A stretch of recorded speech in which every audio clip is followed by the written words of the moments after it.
Welcome! Today we are referencing a recipe from the Ball Blue Book Guide to Preserving. It is going to yield 10 half pints of strawberry preserves. I got these strawberries from a local farm to us, and when I say wash your strawberries, I am not kidding. You are going to see how gross this water is. It was full of bugs, full of dirt. Let's not forget, strawberries grow in the dirt. So when you're riding home from that you pick day and you're eating those strawberries in the car, just remember this.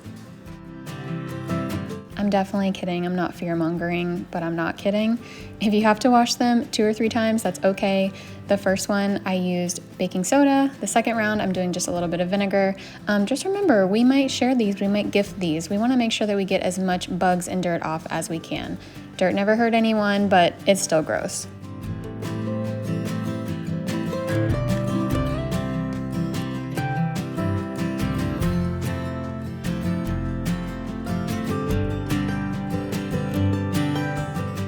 In a previous video, I showed you prepping my jars in the oven. That's because they were already clean and I just needed to warm them. This time I'm actually going to wash them because they did have some dust on them.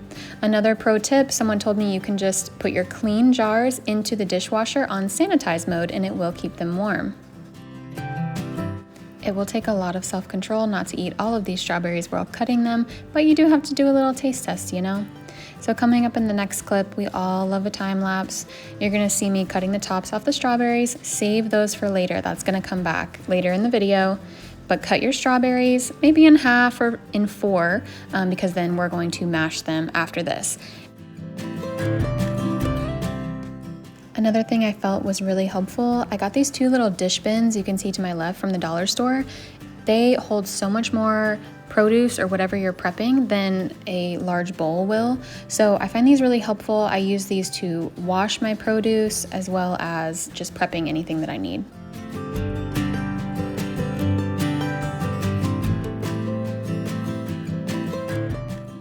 The recipe does say to mash these 1 layer at a time, so I kind of did half until they covered the bottom of this bin, mashed them, and then did the second layer and then kind of added them all together. So I guess that's so you have uniform pieces. You can always mash them to your preference. I like a really chunky preserve, so I did leave a lot of large pieces in here. One thing about jams is, if possible, you want to use a stainless steel pot. If you do use aluminum, it can give like that tin can taste to your jam. So if possible, you really want to use stainless steel.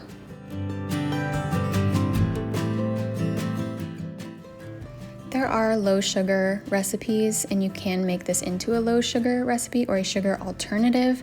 However, you might have to add in some of the low sugar pectin. Strawberries have a natural amount of pectin in them that helps it set up into that gel consistency. Here in this recipe, we're cooking it down with all the sugar, but if you are doing a low sugar recipe, you might have to add some extra pectin.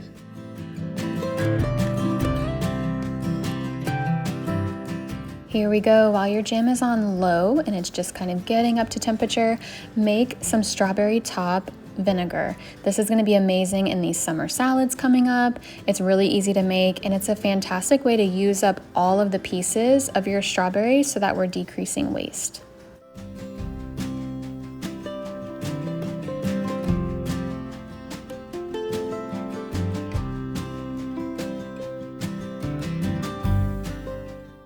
Coming back to your jam, you are going to feel like you are stirring your life away.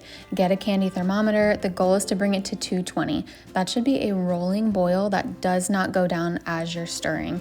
It's going to feel impossible, and most of the time I can't even get it up to 220. So you might have to bring it up to a boil, back down, bring it up, bring it back down. This is where that plate comes in handy, the one we stuck in the freezer. We are going to do the plate test. When you have gotten your jam up to a rolling boil for 60 seconds, you're going to take your plate out of the freezer, put a small spoonful onto your plate, put the plate back in the freezer for 5 to 10 minutes, and then we're going to recheck.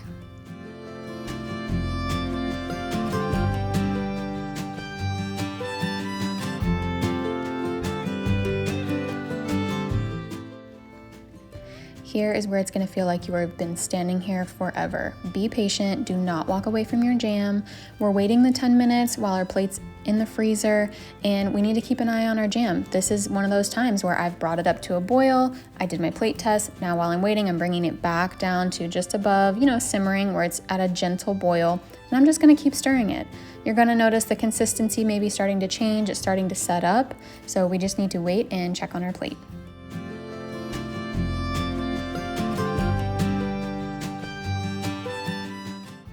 This is what a plate test fail looks like. When you take it out of the freezer, you're gonna run your finger through the jam, and if it starts to come back together in the middle and meet, it is not ready. It is not gonna set up. It just needs a little bit more time. So maybe bring the temperature back up to medium. We're gonna try to bring it up to 220 again, and hindsight, I could not bring it up to 220. I felt like it was burning. I got it to 217, and I decided to stop it there and do another plate test.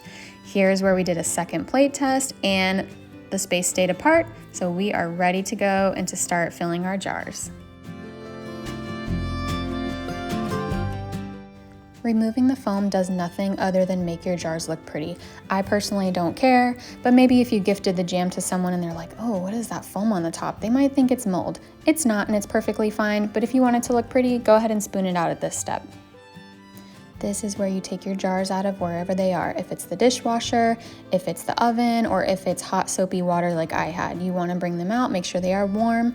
Like we discussed in a previous video, warm jam goes in warm jars. If you put warm jam in cold jars, you can risk shocking the jar and cracking it, or making it unstable to where when you put it in your boiling water, it could crack a little bit easier. Here you're gonna see me wipe off the rim of the jar with vinegar. This makes sure that we just have a clean rim of the jar, because that seal will not seal even if there's the teeny tiniest little piece of fuzz or the teeny tiniest little strawberry seed. It is going to keep your jar from sealing. So we wanna make sure we clean these really nicely. And then again, as you're putting your lids on, if it matters to you, which it does to me, you wanna make sure you line it up with the label, because where you put them now is where they're gonna stay. Putting your lids on, people always say tighten them to just finger tight. You are not cranking these down onto the jar, because they still need to have room for maybe some air to come out of the jar. You want to make sure they're just tight enough where they're reaching resistance. Here, I'm gonna go ahead and put all my jars into my pot while I wait, because I do have some jam left over. I actually have enough for maybe 2 or 3 more jars. So I'm gonna go ahead and put the ones that I finished into the boiling water or the heated up water, because we wanna keep them warm. Again, you guys know this, we don't wanna crack our jars. So if the jars are warm, let's go ahead and put them in the water while we prep the last 3 jars that I have. In the beginning of this clip, you may have seen me put vinegar in the water. This is just a good trick, again, to make your jars look pretty. I have well water, so when you're canning like this and doing water bath canning, if you don't put vinegar into the water, it can leave like a white cast of, I think it's calcium, some kind of mineral on your jars that can make them white and foggy. So this is purely for aesthetic purposes. So go ahead and add just a few glugs of vinegar, as I like to say. Remember when I had some extra jars I made? Well, that means that the water level I originally chose is now not high enough. So technically, I should have made a double layer. See that silver disc in the background? I would have put that on top of these jars and then added my extra jars on top for a double layer, but then I would have had to boil water separately, and we're problem solvers. We're just gonna make it fit.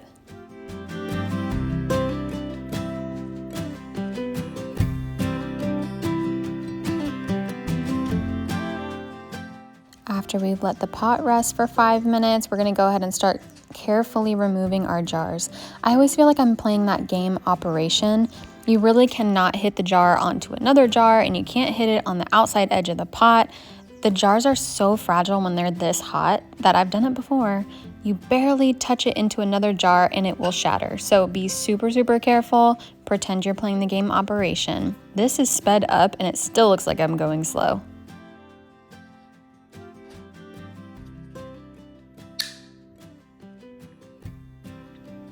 That is the best sound you can hear. That means you did it. Your jar's sealed. You're gonna wait for all of them to pop just like that one did. You're gonna come back maybe in the morning after your jam has had time to cool, and that's when you're gonna take the rings off, check your seals, and then maybe invert your jar just a little bit to see how well that jelly has set up.